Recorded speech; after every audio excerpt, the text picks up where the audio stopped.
नमस्कार। एसटीजे लैब में आपका स्वागत है।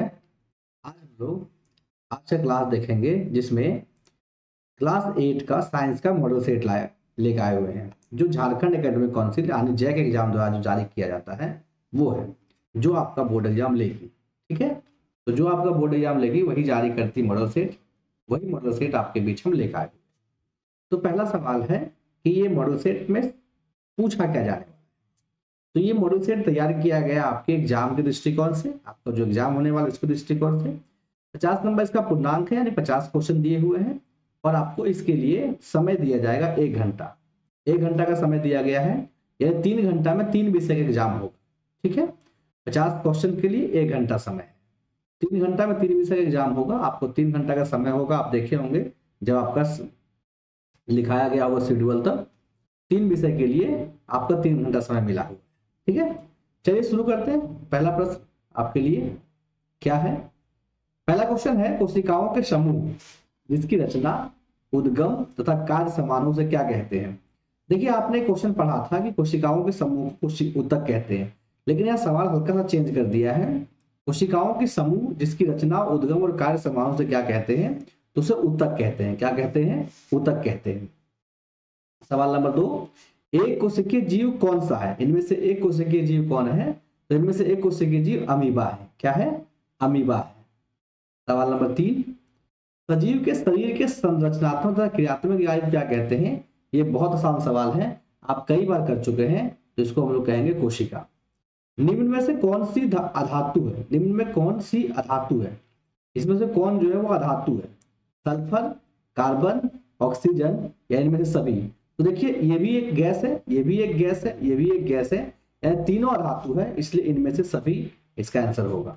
ठीक है, 5वां नंबर सवाल, निम्न में से कौन, निम्न में धातुओं का उपयोग कहाँ किया जाता है?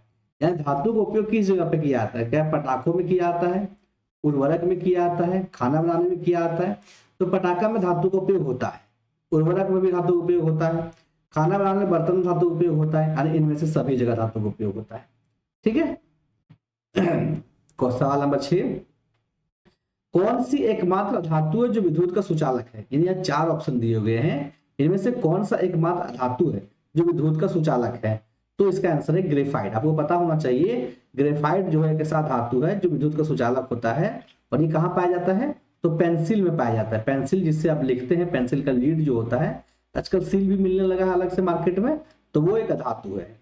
सूक्ष्म जीव की वृद्धि को रोकने के लिए किसका उपयोग किया जाता है? सूक्ष्म जीवों की वृद्धि को रोकने के लिए नमक का उपयोग किया जाता है, कि खाद्य तेल का, कि चीनी का, कि इनमें सभी? तो आपको पता होना चाहिए कि नमक का भी उपयोग करते हैं, खाद्य तेल का भी उपयोग करते हैं, चीनी का उपयोग करते हैं, यानी इनमें से सभी लगाएंगे। ठीक है, आगे बढ़े।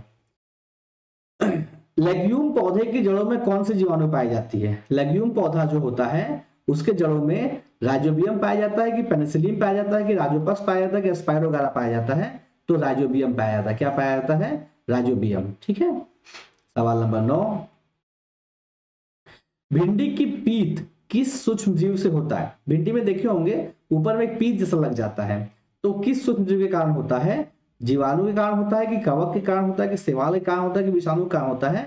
इसका आंसर है विषाणु के कारण होता है।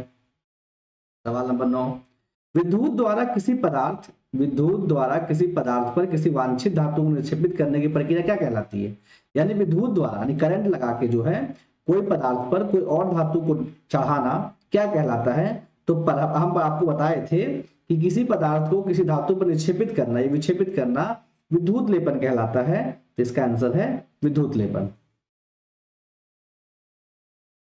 कौन सा घोल विद्युत और कुचालक है? इनमें से कौन सा घोल जो है वो विद्युत और कुचालक है? नींबू का रस, नल का पानी, सिरका या आसुत जल? कुचालक बोल रहा है, तो कुचालक जो है जो विद्युत का चालन नहीं कर सकता है, तो वो है आसुत जल। क्या है? आसुत जल। ठीक है, आगे। विद्युत अपघटन क्या है? विद्युत अपघटन क्या है? धातुओं का निष्कर्षण, धातुओं का शुद्धिकरण, इलेक्ट्रोप्लेटिंग। धातु का निष्कर्षण होता है विद्युत अपघटन में, धातु का शुद्धिकरण होता है विद्युत अपघटन में, इलेक्ट्रोप्लेटिंग होता है विद्युत अपघटन में। तो ये तीनों प्रक्रिया होता है, इसलिए इनमें से सभी। ठीक है, आगे। निम्न में से कौन जीवों में जनन के अलैंगिक विधि है? निम्न में से कौन जीवों के जनन की अलैंगिक विधि है। अलैंगिक विधि और लैंगिक विधि आप जानते हैं, लैंगिक विधि और अलैंगिक विधि में दोनों अलग अलग स्थिति में होता है, जिसमें एक जीव होते हैं, जिसमें दो जीव होते हैं, आपको पता है। तो यहाँ पूछ रहा है क्या वो निषेचन है, क्या वो कायांतरण है, क्या ये मुकुलन है, क्या ये गर्भधारण है। बोल रहा है कि निम्न में कौन जीवों की जनन की अलैंगिक विधि है। तो अलैंगिक विधि में सबसे इंपॉर्टेंट है निषेचन, ठीक है, तो निषेचन होगा इसका आंसर। सवाल नंबर 14, बाह्य निषेचन किसमें होता है, मछली में, स्टारफिश में, मेढक में, या इनमें सभी। बाह्य निषेचन जो है वो किसमें होता है, तो मछली में भी होता है, स्टारफिश में भी होता है, मेढक में भी होता है, इसलिए इनमें से सभी की तरफ जाएंगे, ठीक है। सवाल नंबर 15, निषेचन के परिणाम स्वरूप क्या बनता है। निषेचन के परिणाम स्वरूप आपको पता होना चाहिए हमेशा कि युग्मनज बनता है। क्या बनता है, युग्मनज बनता है, ठीक है। सवाल नंबर 16, दो सतहों पर संपर्क के कारण कौन सा बल लगता है। दो सतहों के संपर्क के कारण घर्षण बल लगता है। कौन सा बल लगता है, तो घर्षण बल लगता है, ठीक है। सवाल नंबर 17, एकांक क्षेत्रफल पर कार्यरत बल को क्या कहते हैं। प्रति एकांक क्षेत्रफल पर कार्यरत बल को जो है दाब कहते हैं। क्या कहते हैं, दाब कहते हैं।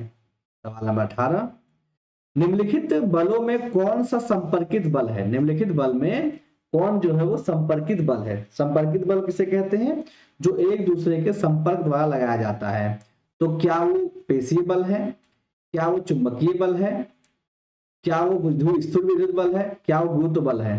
तो ये चुंबकीय बल है। क्या है, चुंबकीय बल है, जो चुंबक के संपर्क द्वारा लगाया जाता है। सूर्य नाभिकीय अभिक्रियाओं के द्वारा क्या उत्पन्न करता है। सूर्य जो है नाभिकीय अभिक्रियाओं के द्वारा क्या उत्पन्न करता है, ऊष्मा, प्रकाश, या ऊष्मा प्रकाश दोनों, या इनमें से कोई नहीं। तो नाभिकीय अभिक्रिया के द्वारा सूर्य जो है दोनों, यानी ऊष्मा भी उत्पन्न करता है और प्रकाश भी उत्पन्न करता है। सवाल नंबर 20, कौन जीवाश्म ईंधन नहीं है। सवाल देखिए क्या कह रहा है, जीवाश्म ईंधन नहीं है। तो कोयला जीवाश्म ईंधन है, लकड़ी जीवाश्म ईंधन है, प्राकृतिक गैस क्या पता नहीं जीवाश्म ईंधन है कि नहीं है। प्राकृतिक गैस जीवाश्म ईंधन नहीं है, ठीक है। और पेट्रोल भी जीवाश्म ईंधन है। जीवाश्म ईंधन किसे कहते हैं, जो प्रकृति द्वारा नेचर में पाए जाते हैं और नष्ट हो सकते हैं, वो जलाए जाते हैं उसे। सवाल नंबर 21, किसी पदार्थ के दहन के लिए क्या आवश्यक। किसी पदार्थ के दहन के लिए क्या आवश्यक है, मुख्य रूप से क्या वो दहनशील पदार्थ होना चाहिए, ज्वलन ताप उसका अच्छा होना चाहिए, ऑक्सीजन उसमें होनी चाहिए, और इनमें सभी। तो किसी पदार्थ के दहन होने के लिए ये तीनों चीज का होना, दहनशील पदार्थ और ऑक्सीजन का जलना भी चाहिए, यानी इनमें से सभी की तरफ जाएंगे। सवाल नंबर 22, जीवन काल की वह विधि जब शरीर में ऐसे परिवर्तन होते हैं जिसके परिणाम स्वरूप जनन परिपक्वता आती है, क्या कहलाती है। क्या वो बाल्यावस्था कहलाती है, युवावस्था कहलाती है, किशोरावस्था कहलाती है, या वृद्धावस्था कहलाती है। जीवन काल की वह अवधि जब शरीर में ऐसे परिवर्तन होते हैं जिसके परिणाम स्वरूप जनन परिपक्वता आती है, उसे हम लोग क्या कहते हैं, तो किशोरावस्था कहते हैं। क्या कहते हैं, किशोरावस्था कहते हैं। सवाल नंबर 23, क्रोध, चिंता एवं उत्तेजना की अवस्था किस हार्मोन द्वारा उत्तेजित होती है। क्रोध, चिंता और उत्तेजना किस हार्मोन के कारण जो है उत्तरदायी होती है। इस हार्मोन का नाम क्या है। क्या वो थायरोक्सिन हार्मोन है, एड्रेलिन हार्मोन है, टेस्टोस्टेरोन हार्मोन है, कि एस्ट्रोजन हार्मोन है। तो इसका आंसर होगा एड्रेलिन हार्मोन। क्या होगा, एड्रेलिन हार्मोन। सवाल नंबर 24, बच्चे में लिंग निर्धारण के लिए कौन उत्तरदायी है, माता, पिता, या दोनों। बच्चे में लिंग निर्धारण के लिए कौन उत्तरदायी है, माता या पिता या दोनों। तो देखिए लिंग निर्धारण के लिए पिता उत्तरदायी, क्योंकि क्योंकि माँ के शरीर में एक्स एक्स गुणसूत्र पाया जाता है और पिता के शरीर में एक्स वाई पाया जाता है। तो माँ के शरीर में तो सेम गुणसूत्र है, पिता के शरीर में अलग अलग गुणसूत्र है। तो जब एक्स एक्स के साथ मिल रहा होता है तो एक लिंग निर्धारण होता है, लड़की बनती है, और एक्स और वाई के साथ मिल रहा होता है तो लिंग निर्धारण होता है, लड़का बनता है। तो निर्भर किसके आधार पर किया, तो पिता पे निर्भर किया, इसलिए पिता आंसर है, ठीक है। आपको लगेगा इसका आंसर दोनों, क्योंकि लग रहा है कि माता पिता के बिना तो बच्चे हो नहीं सकते, लेकिन नहीं, लिंग निर्धारण की बात कर रहा है कि बच्चे क्या हो रहे हैं, बच्चा लड़का है कि लड़की है, सिर्फ उसका बात हो रहा है। यदि आपतन कोण का मान 30 डिग्री है तो परावर्तन कोण का मान कितना होगा। आपको पता होना चाहिए कि आपतन कोण और परावर्तन कोण जो है दोनों बराबर होते हैं। तो आपतन कोण 30 डिग्री है तो परावर्तन कोण भी 30 डिग्री होगा, ठीक है। सवाल नंबर 26, समतल दर्पण से बना प्रतिबिंब होता है, समतल दर्पण से बना प्रतिबिंब कैसा होता है? आभासी होता है, वास्तविक होता है, धुंधला होता है, इनमें से कोई नहीं होता है। तो समतल दर्पण में बना प्रतिबिंब जो है वो हमेशा आभासी होता है। कैसा होता है? तो आभासी होता है। 27, वह यंत्र जो दृष्टि रेखा पर नहीं रहने वाले वस्तुओं को दिखा सकता है।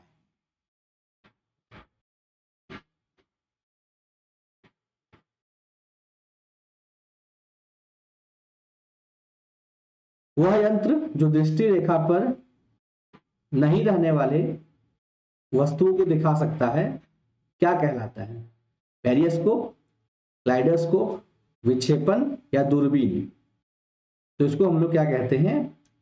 तो पेरिस्कोप कहते हैं। क्या कहते हैं? पेरिस्कोप। सवाल नंबर 28, काटी गई फसल से बीजों या दोनों को अलग करना क्या कहलाता है? काटी गई फसल से बीज को या उसे फसल को अलग करने की प्रक्रिया क्या कहलाता है? निराई, ओसाई, कटाई या थ्रेसिंग? तो थ्रेसिंग कहते हैं। क्या कहते हैं? थ्रेसिंग। सवाल नंबर 29, अनाज के भंडारण के लिए अनाज में नमी की मात्रा कितनी होनी चाहिए? अनाज के भंडारण के लिए अनाज में नमी की मात्रा जो है 14% होनी चाहिए। कितनी होनी चाहिए? 14%। किस जीव को किसानों का मित्र कहा जाता है? सांप को, हाथी को, चूहा को या केचुआ को? तो केचुआ को। सांप हाथी तो नुकसान ही करेगा। सवाल नंबर 31,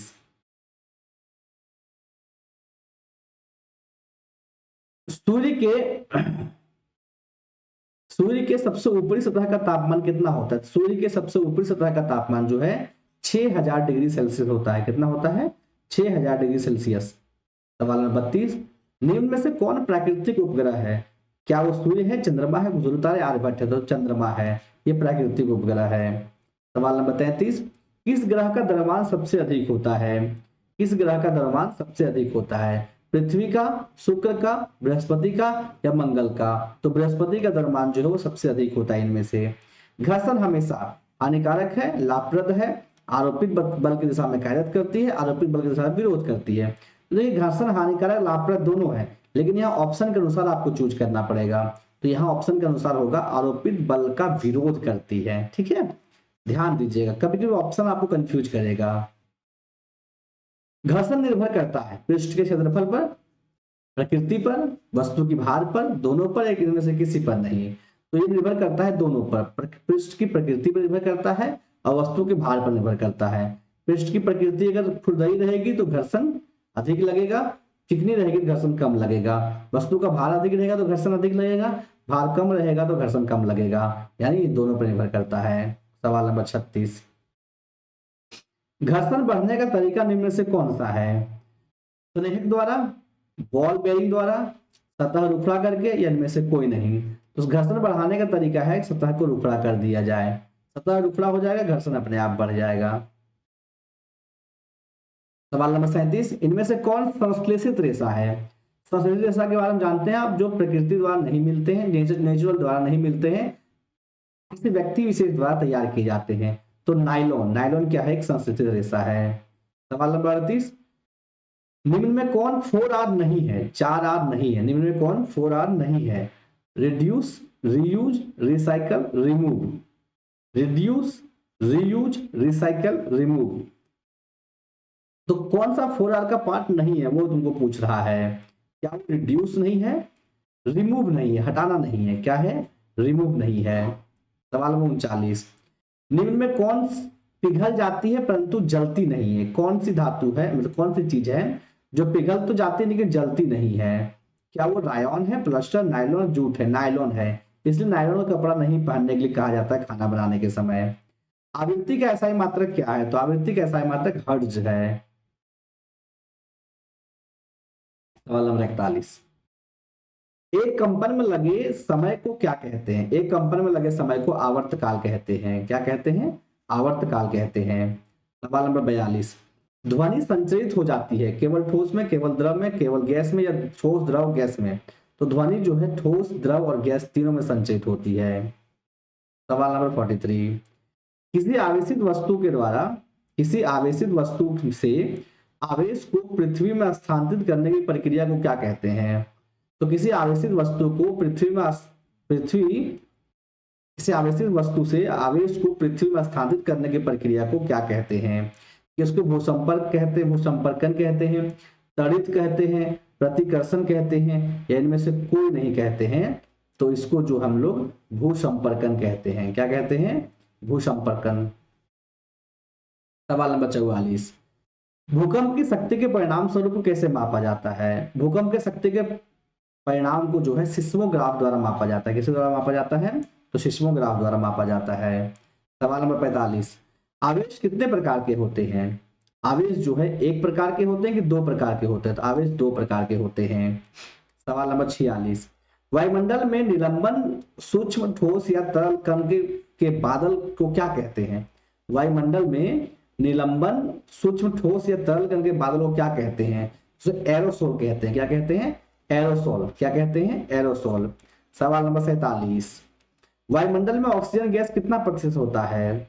तो वायुमंडल में ऑक्सीजन गैस जो है वो 21% होता है। कितना परसेंट होता है? तो 21% होता है। सवाल नंबर 48, वर्णनमूलक का स्थायी हल क्या है?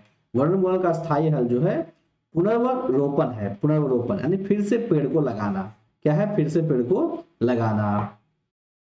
सवाल नंबर 49, काला सोना किसे कहा जाता है? तो काला सोना जो है पेट्रोलियम को कहा जाता है। आप हमेशा ध्यान, मिस्टेक से क्या होता है, लोग लगा देते हैं काला सोना कोयला को कहा जाता है। नहीं, काला सोना पेट्रोलियम को कहा जाता है।